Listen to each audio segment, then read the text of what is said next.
तुम्हें ये चीज़ पता हो या ना पता हो फर्क नहीं पड़ता, लेकिन तुम्हारे बारे में न्यूज़ इंडस्ट्री को एक चीज़ क्लियरली पता है, that your fear grabs attention. अब बेसिकली चैनल्स को चाहिए होती है टीआरपी, मतलब कितने लोग तुम्हारा प्रोग्राम देख रहे हैं। जितने ज़्यादा लोग देखेंगे उतने ज़्यादा एडवर्टाइजर आएंगे, और जहाँ एडवर्टाइजर आते हैं वहाँ पैसा भी आता है। पर ये सारी चीज़ें सेकेंडरी है, प्राइमरी चीज़ें हम यानी कि व्यूअर्स। पर कैसे?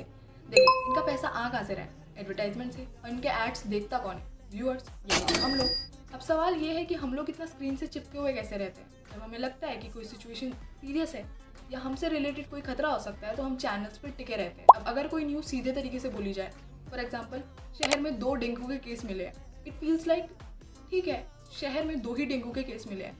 लेकिन अगर इसी चीज़ को थोड़ा ड्रामेटिक वे में बोला जाए, डेंगू का खतरा बढ़ रहा है, क्या आपका परिवार सेफ है? सिर्फ टोन चेंज होते ही पूरा इम्पैक्ट चेंज हो जाता है। प्लस तुम्हारा बैकग्राउंड में लाउड म्यूजिक, रेड ग्राफिक्स और अर्जेंट वॉइस क्रिएट करती होती है, एंड सडनली हमें वही न्यूज़ सबसे ज़्यादा डेंजरस या रिलेटेबल फील होने लगती है।